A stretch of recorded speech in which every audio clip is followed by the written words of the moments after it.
Hey, this is Arif. We didn't get James here for reasons that I think James has already explained before. I like to blame him for stuff, but honestly, I was just so intent on coming here. James made it clear that it was going to be very difficult for him to come here, so not actually his fault, even though I like to say that it's his fault. But I wanted to say that I'm recording here at River Bar on the O'Connell Bridge, which is in the Heineken building. I already shut them out halfway through the show, but I did want to record an intro that specifically shouted them out for being so nice about allowing us to record on such short notice and giving us a setup that kind of minimized a lot of the noise that we might hear and minimized a lot of potential distractions that we would get. They, as you'll hear in the recording live as it happens, also just give us like a Guinness on the house. Just wanted to say, if you're ever in Dublin, these people are really fantastic, and I want you to check them out. They've been outstanding for us. So again, that's River Bar on the O'Connell Bridge. Check them out. We had a really great conversation with Nick Farabaugh from Penn Live. I enjoy him normally anyway. You can take a listen to that. But just wanted to say shout out to them. And because it sounds like we're not going to have like a full episode, I did want to do kind of the normal Patreon and Discord shout outs, which are that, I'm in Dublin. I get to go to a bunch of different museums around here. I get to kind of ask people about the way that they feel about the NFL here, stories about the game, and actually cover the game in person. And I do that because of people like our patrons who have the ability to sign up just $3.50 a month or more for the year-long subscription, or as much as they want. And that gives them access to the Discord, where I'm occasionally in and James is always in, and where we get to talk a little bit more about the show. We get to talk more in depth about a lot of other topics. And I get to talk directly to you, the listeners. And because of what you've been able to do over the past 12 or so years, I've been able to make trips like this to Dublin, to London next week. It's been outstanding. So please subscribe to our Patreon, which is our Norse Code Patreon, or norsecode.me, which is our PayPal. Really appreciate it. Thank you. All right, I'm here with my favorite Polynesian Italian, Nick Farabaugh, Steelers beat reporter for Penn Live, also hosts the Steelers Breakdown podcast. What's up? Not much, Arif. Polynesian Italian with the last name of a German guy. Isn't that beautiful? It's wonderful. Isn't it a beautiful mix right there? You were sharing some of your like 20-year-old, 22-year-old photos. You didn't look. Oh, dude. I looked like the whitest guy you've ever seen. It was crazy. You're like, this guy is the biggest douchebag you've ever seen. It's like I don't know what to say. I was clean shaven. I had the haircut of a 10-year-old. That haircut, man. Bro, the haircut was diabolical. So my mom was like, you got to get your haircut to go call your first game in Syracuse. And I'm like, bet. Meanwhile, I'm 18 years old going to Syracuse. Guys, I look maybe 13. Yeah, right. It was a real Ben Solak vibe. I look totally out of it. Meanwhile, when I was actually on the game, the guy I actually called the game with literally was high and drunk at the same time. Perfect. I was calling it for the Pitt student radio. This guy was also somehow a closet Syracuse fan from Rochester. He kept calling Tommy DeVito Danny DeVito. It was, every time Syracuse made a great play, it would be, what a great play by the Orange! The Orange! So that was my introduction to literally sports media at like any cognizant level. So perfect. Thank you to that man who called it with me. You will remain unnamed, but you're a legend, man. You know who you are if you're out there. All right, so Nick is probably the most well-connected Steelers beat reporter on the planet. If you want to say. We couldn't record this podcast on a different day because he had an exclusive dinner with some very high up Steelers sources. Yeah, I did. Arif tried to force me to record this on Thursday, and I told him to go pound sand. As Arif often does, right? Because, yeah, of course. Minnesota just is known for its beaches, But really, man, I mean, this is a great time to kind of get connected with the team, get to know all these sources really well in depth.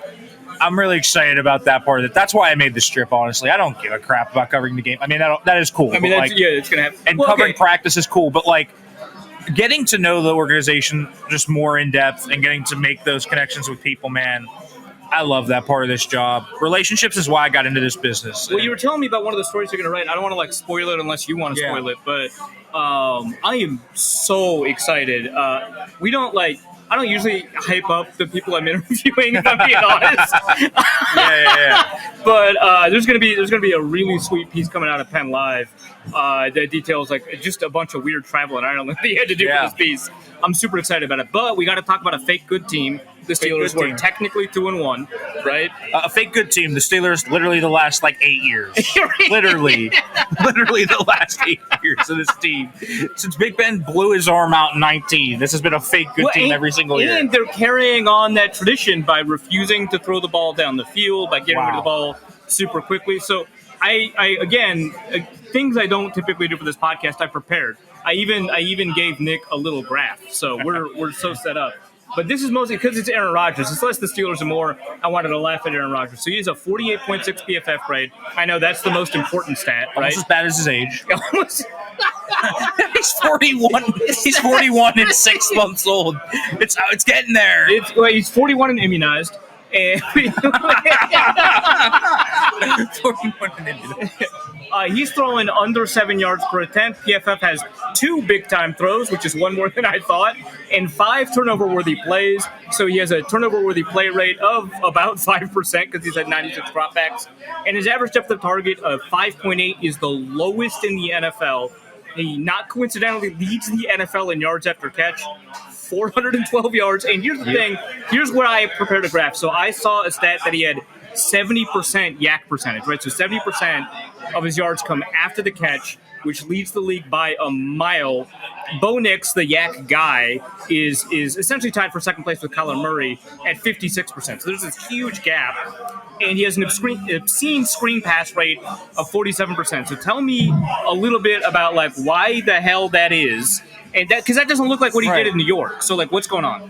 The O-line has been trash. I mean, it's been that. They play like a group of individuals rather than a cohesive group. Pat Meyer has never been the answer O-line coach. The development just hasn't been there. I mean, look at the guys along the line they've drafted. Look at Kevin Dotson, who literally got traded and became a Pro Bowler and got a massive contract. He's a good player. I mean, and that's the thing to me. Broderick Jones playing on the right side the first 2 years of his career. We knew he was a raw tackle coming out. Why would you not have a stringent plan with that guy? Fautanu was a left tackle and they flip him to right. McCormick was a left guard. They flip him to right. I mean, they just do everything opposite. The only guy they've gotten it right with was Zach Frazier, and that one is really easy to get right with. But even Isaac Seumalo, coming over from the Eagles, he's not been very good the past 3 years.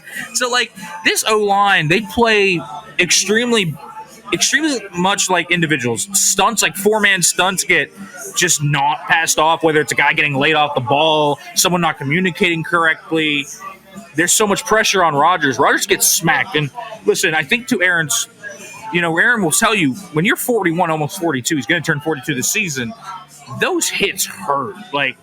When you land and get shot in the ribs by a 290-pound man coming off the edge, it hurts. And so the Steelers just can't protect the guy. And they haven't been able to do a lot of drop-back stuff. When they're in the gun, it's the Rodgers New York stuff. When they're under center, it's really the rollout stuff from Arthur Smith. And then a lot of it is just the screen game stuff. And it's worked because the Steelers have Jonnu Smith, DK Metcalf, and Jalen Warren, who are really good yak threats. But it's not always going to work. It reminds me a ton of the 2021 Big Ben offense. It really does. That's exactly what they did there. Deontay Johnson had a big yak percentage that year. Chase Claypool had a big yak percentage that year. I believe that was the first year of Najee, so Najee had a big yak percentage that year as well. So there were a lot of just yak, and that's kind of what this offense reminds me of. That O-line also sucked. This O-line's more talented than that group, and they should be better. But the coaching just hasn't been very good. They also just don't have a ton of weaponry to me. Mm-hmm. I like their tight ends. I like Jalen Warren a lot. But Caleb Johnson so far has been a no-show. He did show up once, in a pretty yes, he showed up once, but that is a guy so far in his head, I can't even tell you. He needs to go to a sports psychologist immediately. I'm telling you. 3 weeks in. Yeah. It's rough, dog. Things are just so fast. Everything's moving 200 miles a minute in his head right now. For me, not to defend Caleb Johnson, who I didn't super love as a prospect coming out, but to go from the Iowa offensive line to this, group of individuals. Yes, I think that's what they are. The thing is, Troy Fautanu was a good player at Washington. Mason McCormick was a good player. Zach Frazier was a good player.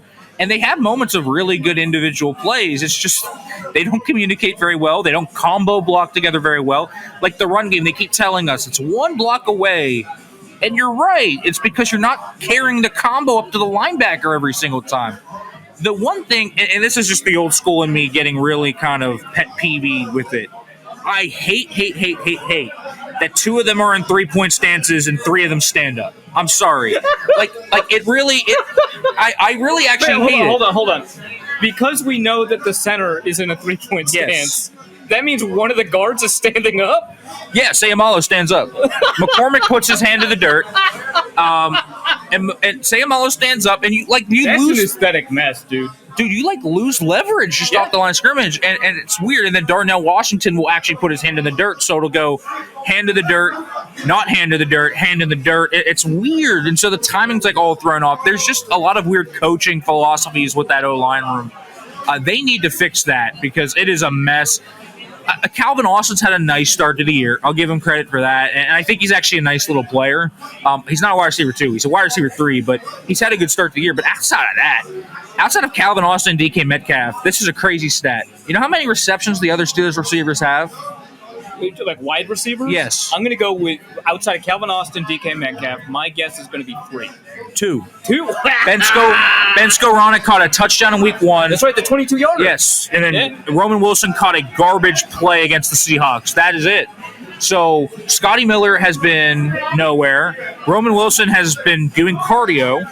And Ben Skowronek has been being Ben Skowronek. So this wide receiver room, man, isn't that great. But really, I mean, it all does come down, in my opinion, to the offensive line. They just don't have the ability. They don't have the trust. I shouldn't say they don't have the ability. They haven't tried it. Well, they did try it against the Jets, and then he got sacked twice.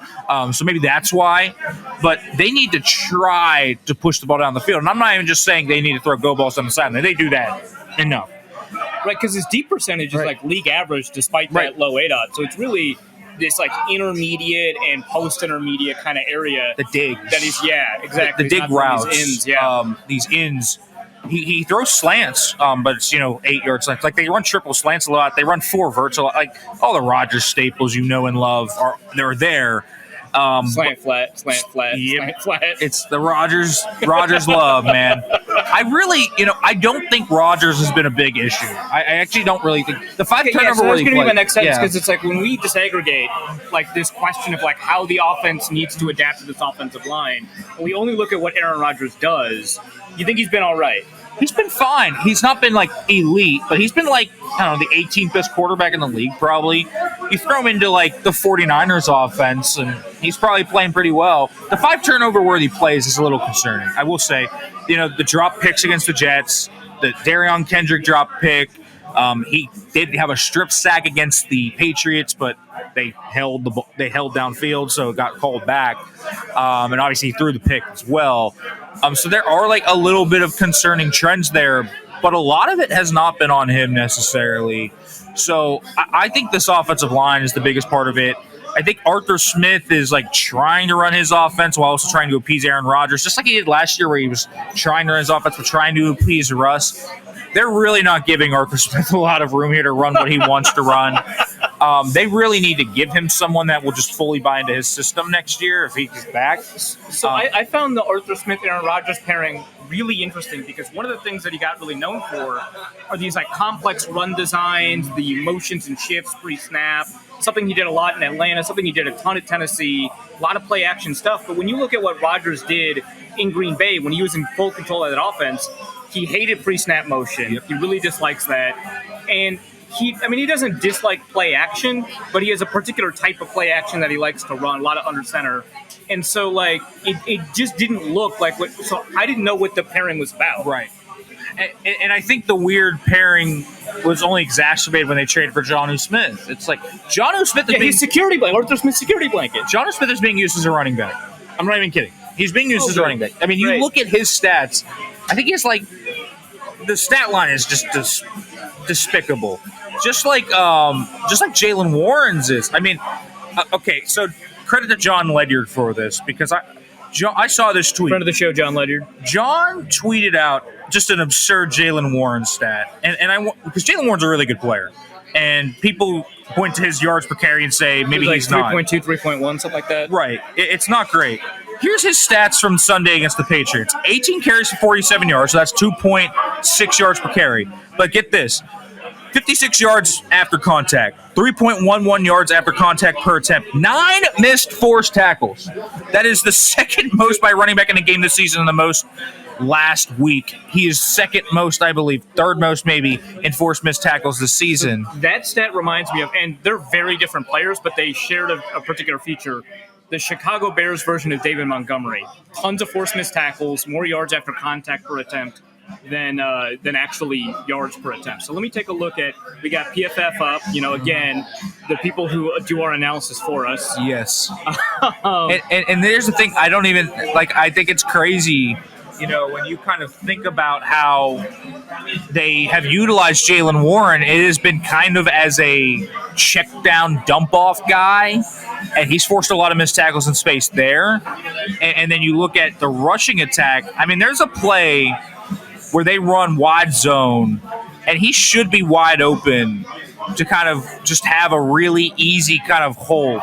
And Broderick Jones completely whiffs on the second level block, and Warren makes a miss anyways, and he gets 7 yards. Like, Jaylen Warren gets a lot of hidden yardage. It's just frustrating to watch them block from. I firmly believe Jaylen Warren's a really good football player. They just don't utilize him perfectly.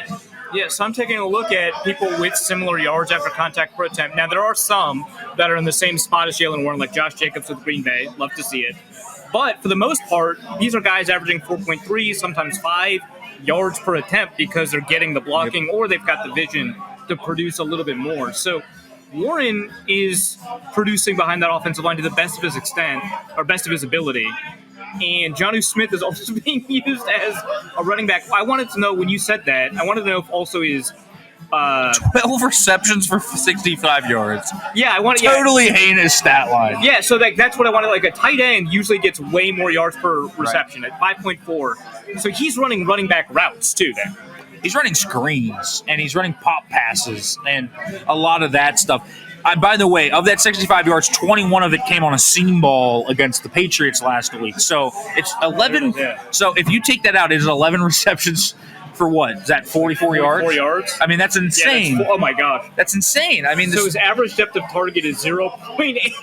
Yeah, 0.8 average depth of target. I mean, this is ridiculous. This is insane.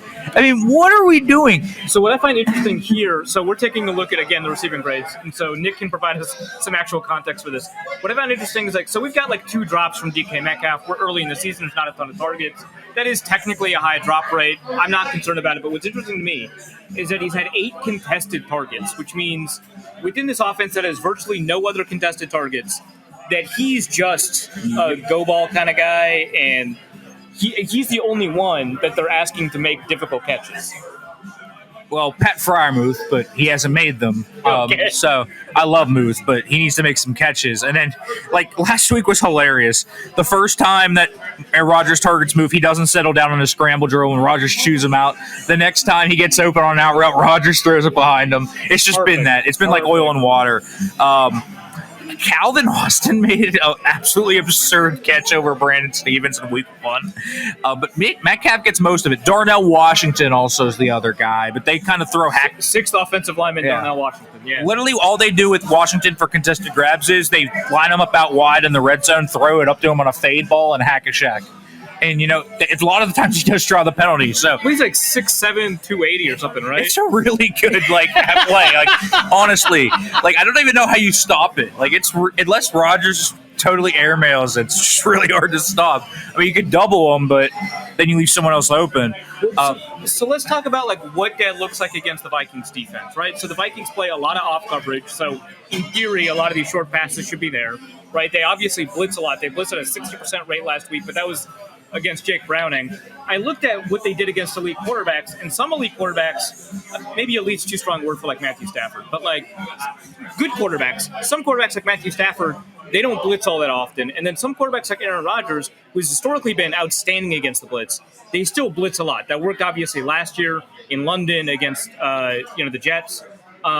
but he's got one of the lowest blitz rates in the league because he's Aaron Rodgers, and he's also worse when he's not been blitzed. At 71% of his snaps are not blitzed, and I just want to know, like, does it feel like a team that tries to poach these slants on blitzes and stuff like that, playing a lot of off coverage on blitzes, sending 5, 6 sometimes, is that going to be a liability for the Vikings where they have to figure out if they want to continue blitzing, or should they just keep doing what worked last year? I don't love the idea of blitzing a ton against the Steelers because the Steelers will throw screens and balls to the flat and different things that force your guys to tackle in space. And I do think when you have Jalen Warren and Metcalf and Jonnu, you're kind of leaving yourself too susceptible to explosive plays. And that's really been the story of the season for the Steelers is those guys have kept them on schedule and have made the really big plays for them. I kind of think about the Steelers offense in just it's a funny way because they're such a fast offense. Like, if you look at the 40 times, it's a really fast group. But they're so restricted. Like, they're within 10 yards of the line of scrimmage. So you could say, sure, you can blitz. What I would do is I would mug the A-gaps, but I would drop out. I would show a lot of 4-man pressure, a lot of 6, 5-man pressures, and you have to send it sometimes, but I would send 4. And that's what actually has been killing the Steelers' O-line. It's not been the 5 to 6-man pressures. I think they've been better against 5 to 6-man pressures than they have against 4-man stunts. You look at the Seahawks and what they did. They stunted Byron Murphy all around the front. They got guys like Boye and Mafe free just by stunting them on 4-man blitzes. And so I really think that's kind of how you do it. And you kind of clog up as many lanes as you can. Rodgers is able to still pick apart man-to-man. DK Metcalf, I think in terms of separation statistics, has some of the worst in the NFL right now, but do you think DK Metcalf is getting separation? It's not him. Yeah. And the Steelers, to me, are the type of team that will take what you give them. And if you give them off man, they will just eat it up and take the 4 or the 5, and they'll stay on schedule. The other really good thing for the Steelers this year is they've been really good in short yardage. So I think they're the 8th best short yardage team in football right now, and they are the 2nd best red zone offense in football. So while this offense is kind of fake in some ways, they also really do excel in 2 really big areas. And, of course, the other big thing is if you just let them drive down the field to the 40-yard line, Chris Boswell exists. So do we think Boswell is the best kicker in the league? It's either him or Aubrey. I mean, I haven't seen Boz kick it consistently from 65 like Aubrey probably can. But I will say the 60-yarder he made in New York in week 1 would have been good from 70, so I think he could do it. I think Boz personally is the best in the league. He's so stone-cold killer. He never shows like an inch of emotion. Well, I mean, Tomlin called him a serial killer, right? He really is. Yeah. I mean, I would call him an a-hole, but that's beside the point. But, like, honest to God, like, he doesn't show a lot of emotion around his teammates, and I actually think it, like, works to his benefit. He's kind of a quiet guy. He's kind of reserved. He just doesn't get fazed by pressure. He's so calm. He barely does anything in the offseason. Like, I don't think people understand that. This guy literally didn't kick once in training camp this year. That's interesting. The first time he kicked was the second preseason game. And people will say it was because he was holding in for a new contract. I don't know. We say these reports with jest here. But I will say Chris Boswell, to me, is just such an anomaly. He's gotten older and he does less practicing, and he somehow has gotten better. It's fascinating. The wear and tear in his body is nada. And he is so consistent, so good. He's even developed himself as like a kickoff guy. He can knuckleball stuff now. It's like actually fascinating how you do that without consistently working on it on the football field. So, yeah, give me kind of this question, and all I will tell you is I'm not sure if there's another guy like Chris Boswell. He really is, in my opinion, the best kicker in football. I think it's the hair. The fact that he has none? Yeah, exactly. But just like you? I wouldn't necessarily make that connection. Just saying that's something to consider. Okay, so Shouts. Okay, so I actually did agree to shout out the bar that was hosting us, and I forgot to do it at the beginning of the episode. I'll probably record something, you might hear it, but they did just hand us free Guinness on the house. Shout out to River Bar on, I was going to call it the Connolly Bridge because this is where the James Connolly Monument is. It's the O'Connell Bridge. Yes. And in the Heineken building or something like that? I believe so, yes. Yeah. This place rules. I'm not James. I didn't plan anything. And so I just walked in the day we're recording. And I was like, hey, I want to record a podcast in 5 hours. Is that all right? And they're like, hey, the owner's in a meeting. We'll call you in 10 minutes. They call me in 10 minutes. They ask about what I require, what the deal is, and then they set us up. And here's the deal. They even reserved the table next to us to prevent noise pollution from coming in. And again, we didn't pay them. I didn't call them ahead of time. They got a verbal agreement from me to shout them out. This is outstanding hospitality. So I love it. And I didn't ask for free Guinness, and I got it. Nick also got it. I got it. Which Nick had some Guinness earlier today. My third Guinness of the day. I came here, and one of my things was everyone goes, I'll say this. There's an Irish guy back home that I know, and he goes, I'm doing a bit of a British, but Irish, he says, the Guinness back home is more natural. It's more fluid. It feels different. And I said, all right, I'll try it. And it does. It's nice. Does. It's thick. So I did do this test last year, right? I had a Guinness right before I flew to Ireland, right? I'm not going to say I was drunk on the plane. I would never say that. But I had a Guinness right before I flew to Ireland. Come in, one of the first things I do is I get a Guinness. And based off of my recollection, 10 hours apart. Oh, jeez. I would argue that it is substantially different. I looked into this, and the formula is not any different. They give you the same beer either way. What's different is that abroad, there's virtually no Guinness on tap. And because it's nitro instead of typical carbonation, the way that they do that in the can is they've got a little ball, which is why it shakes. But here it's on tap, and so the nitro gets infused in a way that I guess is more natural, to quote that guy. Anyway, it's fantastic. I love it.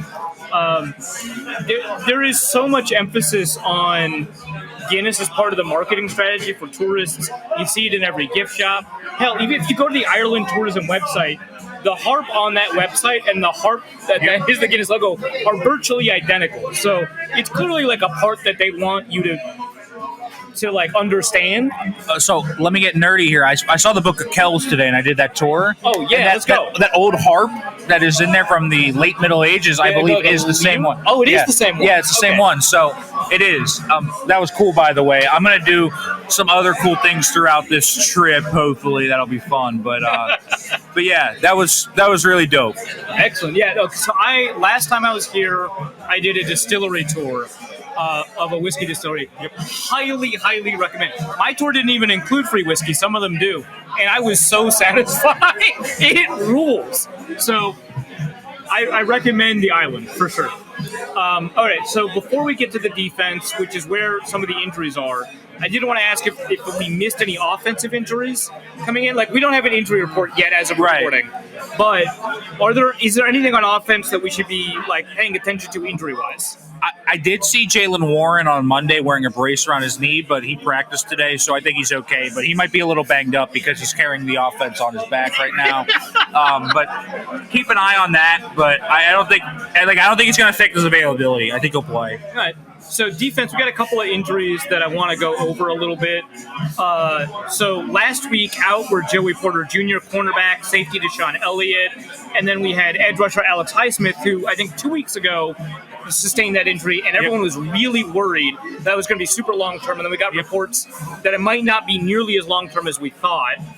And I even saw one report that said he might suit up for this game. He's out. Okay, great. Yeah. Great for a number of reasons. Yeah. And then Derek Harmon, preseason injury. I was worried it was going to be season long. It sounds like it's not, but no chance he suits up for this game.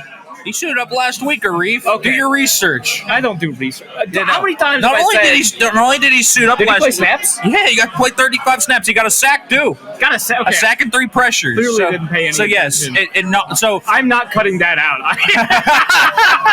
I just owned Arif. But Arif, to me, Harmon actually had a pretty good game last week against the Patriots. For people who don't know, first round right. pick there, Harmon, Oregon, was a Vikings target. Yep. He's a good player. He's got great power. He's very good against the run. 35 snaps. That's so much more than 0. They said he was on a pitch count, too, so apparently he's going to play a lot more this week. So, listen, Y.A. Black started for them last week. I think Harmon's going to start this week for them. Amazing interview, by the way. Oh, dude, Y.A. Black is funny as hell. He doesn't give me much when I interview him because he's like, I'm not going to give you anything away. So funny, there was a week 1 interaction between Y.A. and Brooke Pryor of ESPN. And she goes, what about Braylon Allen and Breece Hall makes them difficult? And he goes, no comment. And she says, are you just saying that because you don't want to give him bulletin board material he's got? And he's like, and he goes, you got it. and I wish you could see my facial expressions because he has the biggest smirk on his face while he's doing it. Y.A. Black is the most expressive human being I have ever met, facial expression-wise. It was amazing. Who was it that sat next to him at the was it Senior Bowl? Yeah. And no one was talking to him. And so for like 5 minutes he sits down, and then was it Kevin? I don't remember. But someone was AJ. It might have been AJ. Yeah. Sorry, AJ. No one should be confused for Kevin. That was bad.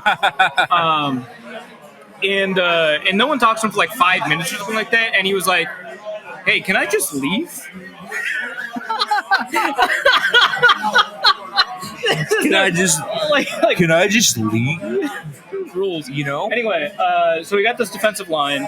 Now, I noticed that Nick Herbig has fewer pass rushing snaps and more pressures than T.J. Watt, and I've been seeing a lot of talk online that T.J. Watt has slowed down. So, is Nick Herbig better than T.J. Watt? Loaded question. Loaded? Oh, wow, okay. Let's go. Because Watt has like an absurd chip rate when you count the doubles. Yes. So the double team rate's like up near 70. The chip rate is higher than that. He gets chipped and doubled on some plays. So I got to give TJ this. The impact he actually has on a team's protection is very significant. Herb, though, is their best pure pass rusher. I'll say that. I think Watt is such a premier elite run defender. The other thing about TJ Watt this week, have you seen the next-gen stats rushing charts for the Steelers in the first 3 weeks? No, let's take a look. Just look at them and look at where every single direction they go. Breece Hall, Kenneth Walker, and Travion Henderson, their charts all follow this. They run literally wide zone to the left, opposite of TJ Watt. And it's because he exists. And he is such a menace and to me in the run game.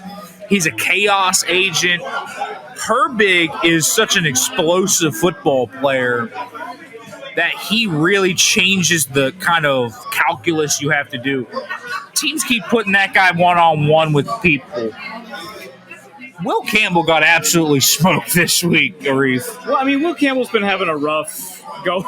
Right. And, Herb is going to have a very tough matchup with Darrisaw, and there's no doubt about that. But he is, he's the same archetype as Bryce Huff and Hassan Reddick, but he does have a deeper bag than both those guys, probably. It's pretty wild. These guys are good even without Alex Highsmith. I think preferably you would have Alex Highsmith. Just look at this. So it's all to the left. Now look up Kenneth Walker and look up week 2, and you'll see all to the left. All to the left. Boom. Except for, the cutback lane. Right, yeah. And so, just to clarify, so we're taking a look at these two pass rushing charts from week 1, week 2, the Jets and the Seahawks.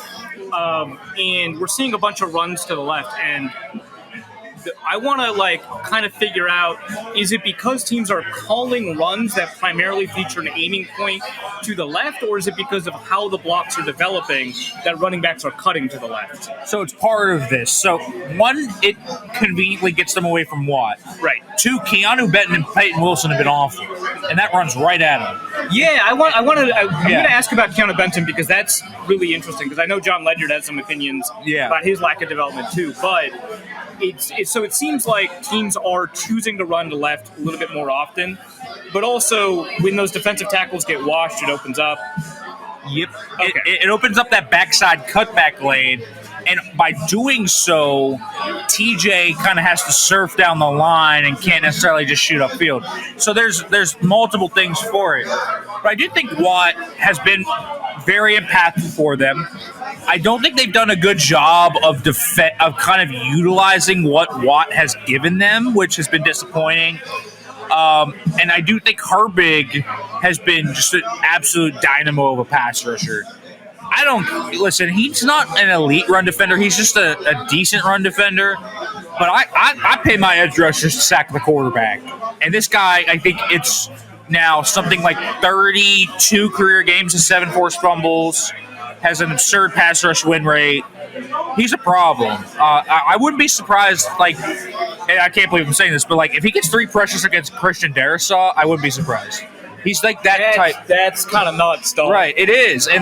But that's the type of guy Nick Herbig has been. He's kind of been matchup proof in some respects. And so he's just they utilize him in kind of spurts when Highsmith is there, but when he gets a bigger sample size, he just goes off. So what a fun player he is. He will be a problem if he can kind of change the dynamic of that matchup and even just make Carson Wentz think for a second. Because the idea for the Steelers is let's make Carson Wentz throw the game away, right? Right. That's the way you do it. So we'll see if they can do it. Well, okay, so one last thing going back to TJ Watt for a second. I noticed, actually this morning, the unthinkable.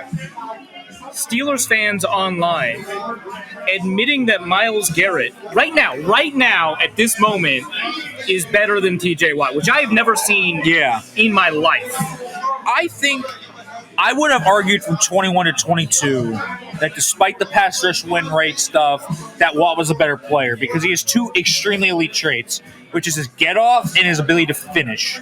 And while it's not the pretty stuff that Myles does, the ability to finish and get a little fancy boy like Myles. Right. He's not a fancy boy like Myles. He's a 5-star restaurant.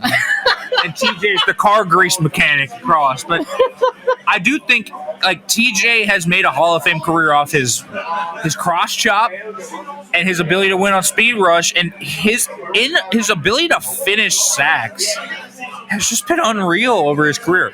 Now he doesn't have the get off he once had. It's still very good, but it's not elite anymore. And I do think teams have figured out a way to try and combat him a little bit.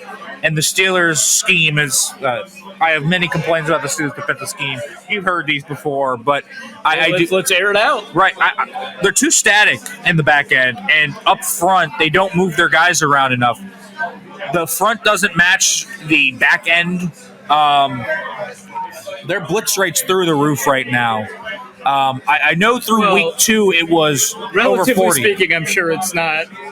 No, they were over 40%. Over 40 is crazy. Right. Okay, so for people who are unfamiliar, 42, 43%, that's usually enough to lead the league over the course of the season in blitz rate. That's what the Denver Broncos were at last year. That's what the Vikings were at last year, it was down for the Vikings because they were 60% in 2023. Right. But for everyone else, that's up. That's pretty significant. Now, I'm pulling up, for us right now, I'm pulling up coverage, which, hold on, what is going on here at Fantasy Points? Fantasy Points is giving away the defensive stats, but yeah, they've been so static defensively. I mean, they run the highest amount of single high shells in the league. They run the lowest amount of 2 high shells, and they don't really rotate them. There's cover 3 and cover 1, it's coming. So the pre-snap look is what you're getting. And what these teams will do is they'll build in the man calls, and they'll check to the cover 1 call, they'll check to the cover 2 calls, and the Steelers will get high load. I sent out this absurd stat on Monday, and Arif, you're going to be stunned. I don't know if you've seen it. I've tweeted this. So the Steelers, in terms of to-go yardage on third down, teams I believe are averaging 7.4 yards on third downs to go. It's pretty high. So I looked this up. I had a writer email me, and they were like, "Hey, how do you find third down stats?" And I looked up the third down stats for the league. It's 7.09. So I did that this morning. So I have that in my head. And it's funny because Steelers get teams into a lot of 3rd and 10s and longs. And I went to Sumer Sports for this, I believe, for some of it. And the Steelers' success rate on late downs, 3rd and 4th down. Do you want to know what it is, Arif? So the Steelers' defensive success rate, correct, on stopping their guys, 3rd and 4th down. Okay, yeah, 60%. Terrible. Yeah, teams. It's worst in the NFL. They're the worst 3rd and 4th down defense in the NFL. Yeah, if you can get a team to succeed on, so this is offense. So the number 1 third down team, which is actually, there's no way this it's the true. Dolphins? It's crazy. The Dolphins and the Bears are the two top third down teams. But you take a look. They're the Steelers, 47%. 47%. So yards to go, the Steelers are high at 6.9%. It's 6.9%. So it's really high, right? So here was the but crazy they're still thing. allowing first downs. Right. And so here was the crazy stat I saw. So when they're 3rd and 10 and longer, you want to know the success rate they're allowing to opposing teams? Huh. It's absolutely insane. I want you to actually be stunned by this. Okay, so live doing a stat lookup on StatHead. Right. Dude, the number of statistical databases we've accessed it's so insane. I love it. But the Steelers allow an insane amount of first downs on 3rd and long.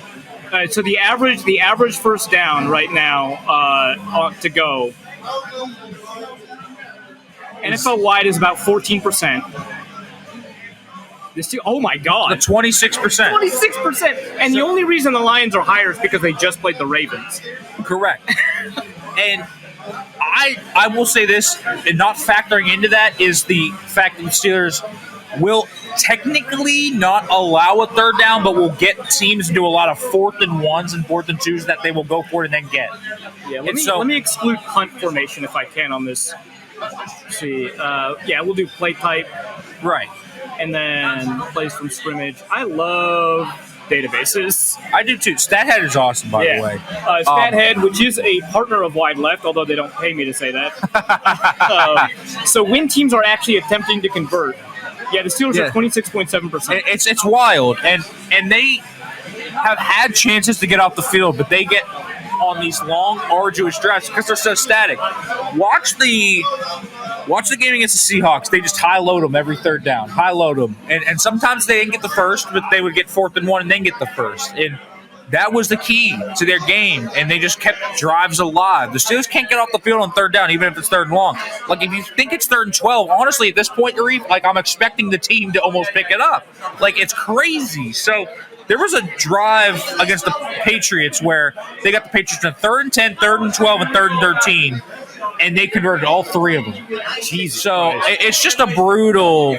Yeah. So it's just a brutal thing. So when I exclude any kick formations at all, it's 31%. So converting 1/3 of your 3rd and 10 pluses is obscene. Awful. Yeah, that's obscene. And it's the worst in the league, right? It's 3rd worst because. 4th worst because we've got, again, that Detroit defense. And then we've got the Saints, which are also not a real team. Eagles, okay. Eagles, that one's interesting, but I think they just haven't had any. Adoree Jackson. The Eagles have only had 9. The Steelers have had 13. Yeah, the Steelers 13. So the Steelers are getting teams into that decently often, right. And they're allowing first downs way more than they should. So that's been an issue for them. And to me, it's just been so static. Now, this past week, I talked with Jalen Ramsey, and he told me that so he and Jabril Peppers were the starting safeties in the game, and they had Eccles outside with Slay because Porter was out. Ramsey was playing safety. Yeah. Okay. Ramsey plays a good bit of safety. Yeah, now. I mean he played star at FSU, which is like safety slot corner. He played a reasonable amount of safety with the Rams. I don't think he played any with the Jaguars, but I mean, he does it all. Well, because the thing about Jalen Ramsey is, despite for a long time being the best cover corner in the league, he was also one of the best run defending corners in the league, which is not a thing people tend to associate with cover corners. But something he has. I mean, he's like 6'2", 210? Yeah. He's a big dude. Yeah. And I think that stands out when you watch him because you can utilize him at free safety, you can utilize him still at outside corner, and you can utilize him in the slot. So this is an interesting stat. I don't know how much you value PFF grades, but I mean they're all right. They give us a direction to in go. terms of PFF coverage grade, both him and Darius Slay are top 15. So that's interesting to see, given how static they are and how many times it feels like they've been on the receiving end of a bad play. But I think it's scheme, and the coaching has laid this team out to waste. So I know you wanted to talk about Keanu Benton. I think he's another example of that. Yeah, so Keanu Benton, speaking of PFF grades, Keanu Benton's really interesting because I'm not going to say one of the only players I've ever seen like this, but it stands out. His PFF grade is better every year you go back into his development. So his rookie year is his highest PFF grade.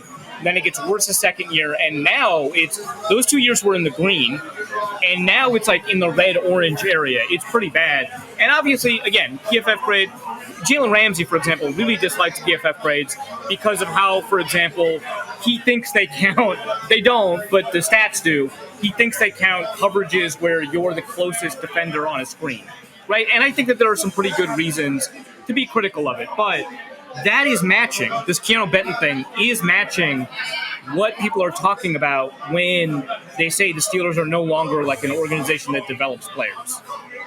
I think that's been the commonality with a lot of Steelers players. I think it's going downhill for Herbig, despite him being a good player. Mm-hmm. I mean, we have seen so many promising rookie years, and then we're the second year it's like Peyton Wilson. This guy had a good rookie year, and all of a sudden this guy can't play. What are you saying? I don't know what is going on with the Steelers' development. So what was Benton good at his rookie year that he doesn't seem to be good at now? Well, he didn't play a lot of nose. I think that was the big thing. He split it with Montravius Adams, and he played a lot more 1, 2-eye, 3, 4-eye. And he's just not a true zero. Now, listen, getting washed off combos because you have shoddy technique and he has different technique. I think, he turns his outside shoulder for some reason. He has this weird hop step back against where he gives up ground. He doesn't play with great pad level. That will still show up at those other positions, but he's a guy that surprises people with quickness. Not a guy that... If you're turning your shoulder away, so if you're not staying square to the line of scrimmage, right? And you're a player that wins with quickness, if you're not getting a combo block, you've got the ability to get skinny and shoot a gap, right? Right. I mean, did you see his quote when he was asked about playing nose tackle and if that was his right decision? Please tell me. He was like, all right, I'm going to read the direct quote because it's so fantastic. Good. It's so good that I think it needs to be heard. And so while he's looking that up, I do want to mention, we talked about blitz rate a little bit ago. So according to Next Gen Stats, which has a different method of accounting for blitz rate than PFF, but they tend to align, 48% blitz rate, second in the league behind the Falcons.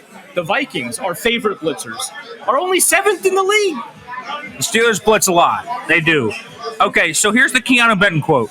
When asked if he's comfortable at nose tackle, I feel like I am where I'm supposed to be. Whatever God put me and whatever I can get a helmet at is where I'm supposed to be. He said, God made me a nose tackle. I mean, Keanu's way of saying I ain't in the right spot. Because then I followed up and said, but you do better when you're at one tech. Because he does. Right. At one check into your shade, you can get upfield and you can surprise guys with quickness. And he's like, oh, yeah, I feel better there. And I was like, thank you. Right, Keanu Benton is not a nose tackle. And they have a decent nose tackle on the roster. His name's Daniel Ekuwale. And Ekuwale's played well. And he played really well last week. And so I just don't. Okay. I don't get it.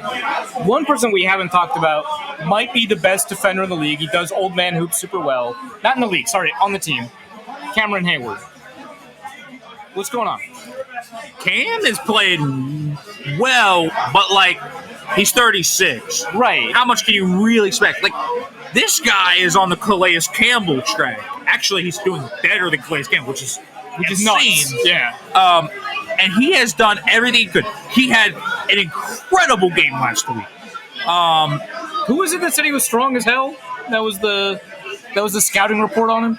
Oh yeah, that was scouting. I don't remember. Yeah, there was an opponent that like the last 3 weeks, someone was like talking about everybody that they played against, and someone was like, "What about Cam Hayward?"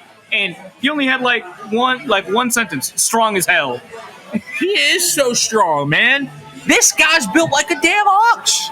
Like, I have never seen a player just have such great natural strength.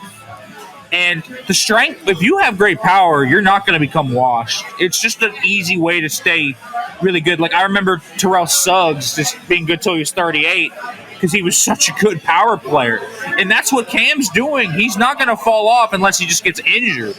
And so he's played 150 of the 200-odd snaps that they've had on defense. So that's not much of a – for a defensive lineman, that's not much of a pitch count, despite being 36. He's in incredible shape. He's strong. And here's the thing. He has a rare skill, and I don't think it's a big one people think about when they think about defensive linemen, but tipping passes at the line of scrimmage is something he is so good at. He has tipped 2 balls at the line of scrimmage that have led to picks now this year. One last week against Drake May where Brandon Echols got the pick, and one against Sam Darnold where Nick Farabaugh got the pick. He's so good at that. On top of the bull rush, on top of the elite run D. The run D's been really good still, and he's been progressively there. He didn't have a great week 1, but he's had a really good last 2 weeks. Cam is just a dude, man, and he's the spiritual leader of the D. So we'll see kind of where things go from here, but he's the guy I'm least concerned about. He's 36. That's crazy. He's a Hall of Famer all the way. I think so, yeah. All right, so a lot of different blitz designs. It used to be the case that if you blitzed, you're sending a linebacker, an off-ball linebacker. Now it's a little bit more diverse. So Steelers blitz a lot. Who are they blitzing when they send blitzes? Patrick Queen. A lot. PQ's a really good natural blitzer. He's physical downhill. He's fearless. They're sending Jalen Ramsey a good bit. He's a bigger guy. That's kind of been a new component of his game. Last week they sent a lot of Jabril Peppers. That's going to be Deshaun Elliott if he plays. I'm interested to see how the safety rotation works out if Deshaun Elliott plays because they love Jabril. I just don't know if they see him as a free safety type or Deshaun as a free safety type, so I'm interested to see that. But what they are doing is they are sending a lot of different blitzers from different areas. They're mugging A-gaps and dropping out still. Sometimes they'll send corners. They'll send Slade or Echols or Porter, whoever it is at times. And they're also doing different things to get Watt free. They'll wrap him around to the A-gap. They'll line him up over the A-gap. There was 2 plays this year where he lined up starting as a 9 and ended up as the kind of the spinner over the guard. And then they would run some type of exotic stunt. They're still not like fully fluid in that. The communication on this defense has been utterly trash. They're trying to do some different like schematic things.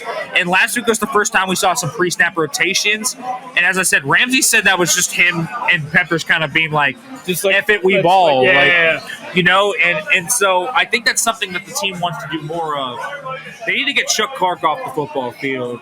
I mean, that's a big thing. That depends on Deshaun Elliott's health. Right. Yeah. He played 76% of the snaps.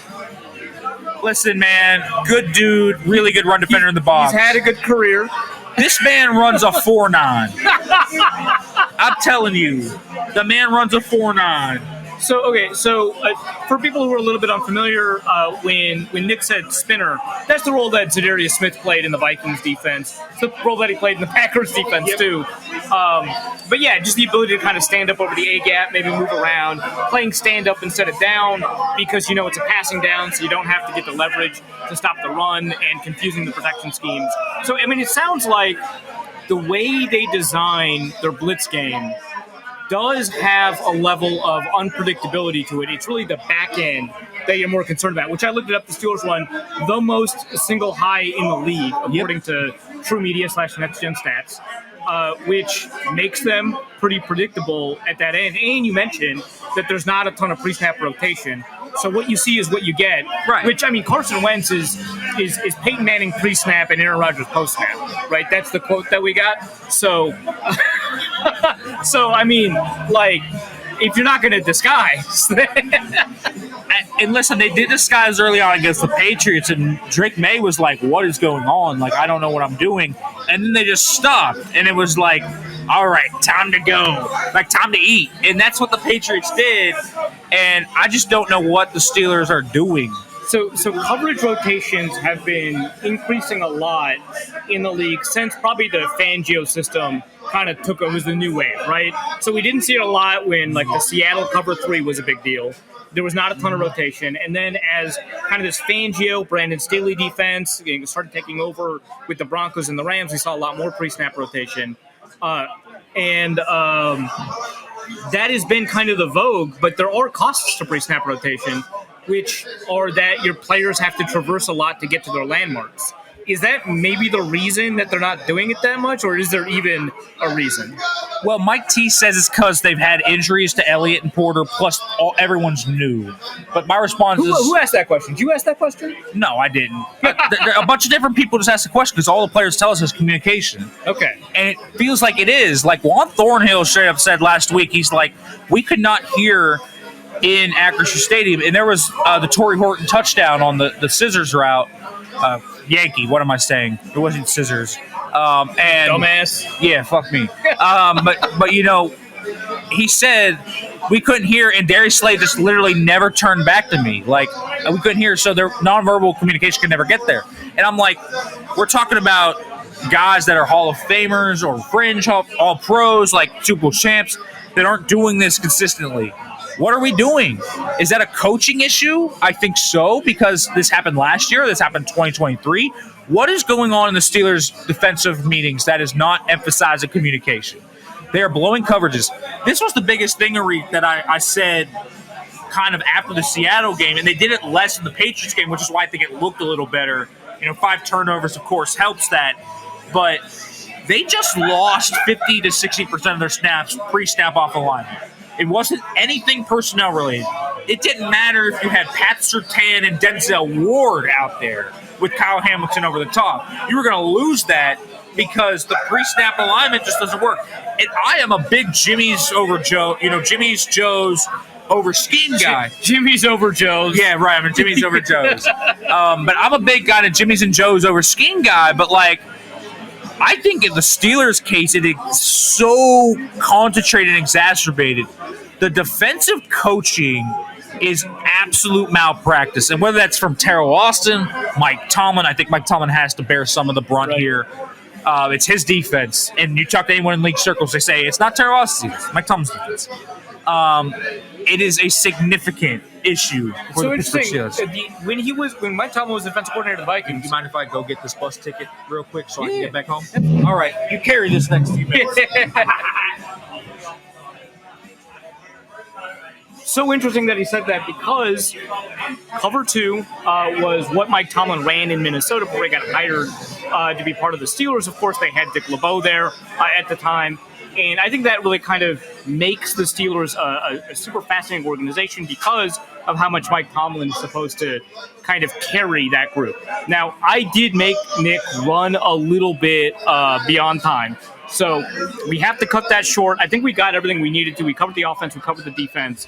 And we were able to get Nick in on record about all these guys. I didn't get to ask him about the score prediction. So for people who aren't familiar, minus 1.5 is what the game opened at, and then it went to minus 2.5 as betting went down. And right now there's a little bit more money on the Vikings at minus 2.5. So that's probably not going to flip to 3 just because that's a magic number. It's going to be difficult to flip it. But it does make it, almost a field goal game. It does make it so that the Vikings are still slightly favored despite having Carson Wentz in there. So really appreciate Nick for coming on. Really appreciate Nick for staying a little bit longer than I told him I would. He had to catch that bus to get back home. He's staying close to where the Steelers are staying, which is way outside of the city. I'm staying in Dublin, so I get to stay here as long as I want. But really appreciate Nick. Check out his stuff over at Penn Live. Now, I did mention he's got a sweet killer article coming out based off of all the work that he's doing here in Dublin. He's been running around all day, just kind of tracking down leads and getting stories from the city. I've been going to museums and stuff, so he's been doing a ton of work. So I strongly recommend it. Please check that out over at PennLive.com. He also does the Steelers Breakdown podcast, one of the most well-informed beat reporters anywhere covering any team, much less just the Steelers. So I highly recommend you follow Nick Farabaugh. Thank you so much. Norse Code is the largest and only division of Norse Code LLC. You can find Norse Code on the Daily Norseman, SB Nation's Vikings blog at dailynorseman.com. You can also find it on iTunes, Apple Podcasts, Stitcher, Spotify, Google Play, and wherever fine podcasts are aggregated. Our Vikings blogger extraordinaire and generally useful human is Arif Hassan of... and he can be found on Twitter at Arif Hassan NFL. I am your producer and host, and my name is James Pagashnik. You can find me at the show's official Twitter feed at NorseCodeDN or at my personal account at Big Mono. If you'd like to donate a few bucks to the show, you can do so in a couple of different ways. You can go to patreon.com/NorseCode and donate there. For $3.50 a month, you get bonus material and more. You can also go to paypal.me/NorseCode for a one-time donation, or you can go to norsecode.threadless.com and pick up some Norse Code merch. Any questions or comments that cannot fit in a tweet can be sent to norsecodepodcast@gmail.com. On behalf of the Norse Code staff, we thank you so much for listening. Our formula is this. Hey, all things are possible through the power of Ben DiNucci.